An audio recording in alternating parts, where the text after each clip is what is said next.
তো সবে ঘুম থেকে উঠেছি, এখন ভালো করে সকালই হয়নি, তো উঠেছি অনেক আরও আগে, ওঠার উচিত ছিল আর কি। আমি আরও আগেই উঠি, আজকে একটু দেরি হয়ে গেছে ঘুম থেকে উঠতে। চলো গেটটা আগেই খুলি। তো অনেকটা কেউ ওঠেনি এখন, ফার্স্টে আমি উঠি সবসময়ই।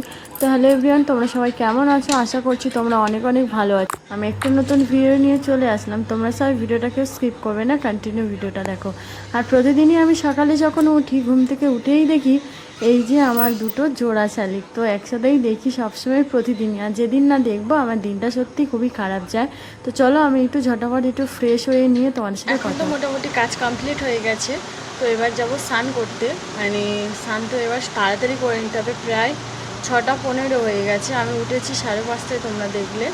তো এখন আধা ঘন্টার মধ্যে কাজ কমপ্লিট করে নিয়েছি, এবার যাবো ঠাকুর ঘরে। তো চলো আমি ঝটাপট স্নানটা করে আসি, এসে আর তোমার সাথে আবার কথা বলছি। মোটামুটি স্নান টান করে নিয়েছি, আর আজকে পুজো দিইনি, মা দেওয়ার কথা আছে। আর আমি চুলটা দেখো কীভাবে জড়িয়েছে। তো এখন বরমাসে আজকে কাজে বেরোয়নি, কারণ ওর শরীরটা ভালো না, আর মাথাটা ব্যথা করছে জ্বর জ্বর মতো। সেই জন্য ও আজকে কাজে বের হয়নি। আর মা বাইরে উঠে গেছে, এই সবে উঠলো। চলো এবার একটু হয়তো চা বানাবো, মাকে দেবো, মা স্নান করে তারপর পুজো দেবে। আমি মোটামুটি হাফ কাজ সেরেছি ঠাকুর ঘরে, আর মা এবার বাদবাকি সারবে। চলো। আর আজকে সকাল থেকেই বৃষ্টি নেমে গেছে। মানে কালকে রথযাত্রায় বৃষ্টি আকাশে এমন করে এসেছিলো বৃষ্টি এক্ষুনি আসবে, কিন্তু সেই বৃষ্টিটা আসেনি। আজকে সেই বৃষ্টিটা হচ্ছে। আর আকাশের ওয়েদারের জন্য সকাল থেকে কারেন্ট নেই। এটা এমার্জেন্সি লাইট, যেহেতু কারেন্ট না থাকলেও প্রায় 1-1.5 ঘন্টা জ্বলবে। তাই জন্যই একটা লাইট জ্বলছে রুমের মধ্যে, তাই একটু অন্ধকার মতো। তো কারেন্টটা যাচ্ছে আর আসছে, দেখছো, একবার বন্ধ হয়ে গেল, কারেন্টটা আসছে আর যাচ্ছে। তো চলো মাকে একটু চা বানিয়ে দিয়ে তারপর। তো মোটামুটি এই যে চা বানাতে চলে এসেছি। আর চাইতে কী কী দিয়েছি আজকে বলো তো? স্পেশাল করেই চাটা বানাচ্ছি, কারণ তোমার দাদাভাইয়ের ঠান্ডা লেগে গেছে।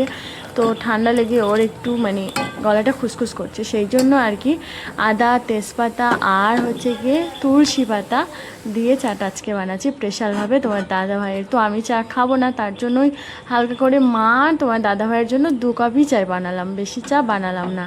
আমার জন্য কেন চাটা বানাইনি সেটাও তোমাদেরকে বলি, কারণ আমি চা খেলে আমার প্রচণ্ড জিভ পুড়ে যায়, সেই জন্য আমি চাটা ঠিক পছন্দ করি। বড়মশাইকে চা দিলাম, ওই যে ওর মাথাটা প্রচণ্ড ব্যথা করছে, তাই একটু হালকা করে গরম আদা তুলসী পাতা দিয়ে একটু চা বানালাম, ওকে একটু চা দিলাম। তারপর এবার আমার একটু কাজ আছে, সেগুলোই সারবো, সেরে নিয়ে তারপর অন্য কাজ। তো আমি বিকেল হয়ে গেছে, ঘুম থেকে উঠতে একটু দেরি হয়ে গেছে। দেরি না, আমি ভিডিও শ্যুট করছিলাম আজকে দুপুরবেলা, অতটাও ঘুম হয়নি। তো এই যে আমার এই দুধটা রয়েছে, আর আমার এই দুধ খেতে ভীষণ ভালো লাগে।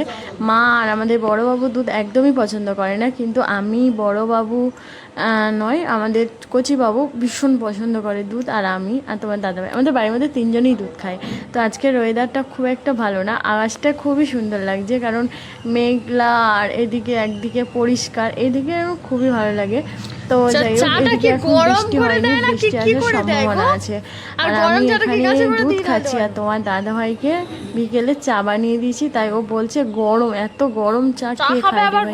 তাই আমি বললাম কি চাটা কি গরম হবে নাকি ঠান্ডা হবে, এই নিয়ে কথা হচ্ছে। আর এদিকে দেখো আকাশে মেঘে ঝুলে এসছে, এক্ষুনি বৃষ্টি আসবে। তো ওর সঙ্গে একটুখানি আমার রাগারাগি হচ্ছে, কারণ ওর চাটা একটু বেশি গরম হয়ে গেছে, সেই জন্য ওর সাথে ঝগড়া করছিলাম। তো সেই জন্য এবার চলো আমি একটু বাইরের দিকে যাই, কারণ বিকেল হলে আমি একটু গেটের দিকে না বেরোলে ভালো লাগে না। চলে একটু গেটটা খুলে সবাই কী করছে আগে দেখে নিই, কারণ আমি তো অতটা যাই না বাইরে। চাই না বলতে আমার অতটা পছন্দ হয় না যে পাড়ায় ঘুরতে যাওয়ার, তো আলাদাও কেউ নেই। তো চলো এবার একটু পর দেখা হচ্ছে। এখন এই যে সন্ধ্যাবেলা, এখন বাজে 9:30, এখন শুয়ে আছি। আমি বললাম বিকেলে, তখন দেখলে দুধ খাচ্ছিলাম, তারপর সন্ধ্যারান্না দিয়ে বাবুকে এনেছি। ওকে আমি জিজ্ঞেস করছি, ওই যে ওর সামনের সোমবার থেকে এক্সাম আছে, তো সেই জন্য বলছি টিউশনি গেছিলে কী পড়ে এসছো, সেটাই জিজ্ঞেস করছি, ও সেটাই বলছি। আর যেটা তোমাদেরকে বলছি বেশিরভাগ, এই যে তোমার দাদা ভাই তো রিলস বানাচ্ছে, সারাদিন পর রিলস বানাচ্ছে, আর আমি এখানে শুয়ে আছি। এখন বাজে 9:30, আর বাবুদের পরীক্ষার জন্য ওকে জিজ্ঞেস করছি টিউশনি কী পড়াচ্ছ।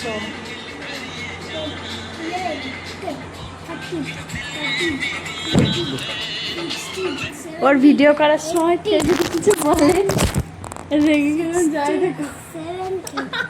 কচি ওর বাবা মোবাইলটা কেড়ে নিতে যাচ্ছিল, নেওয়াতে গিয়ে ওর লেগে গেছে, ওর লেগে গিয়েও কাঁদছিল। এই যে ও কাঁদছিল, ওরও লেগে গেছে, মাথায় লেগেছে, আমার পেটে চাপটা পড়েছে গেলে, আর ওর মাথায় একটু চাপ লেগেছে, লাগলে ওর লেগে গেছে। লাগার পর এই যে আর একজনের তেল কি দেখো, একদম মোবাইল ফোবাইল রেখে লাইট ফাইট সব বন্ধ করে দিয়ে মানে ভিডিও আর করেনি। আমি শুধু একটু ভিডিওটা শুধু চালু করেছি বলে, ওই জন্য ওর এত রাগ। বর্মশাইয়ের বলার কথা নাই, চিকেন বন্ধ করবি, সরাবি, নো নেভার। তো ওর রাগ হয়েছে, আমি ওর ভিডিও বানাচ্ছিল, ওর সাথে ভিডিও করেছি বলে বর্মশাইয়ের তো রাগ।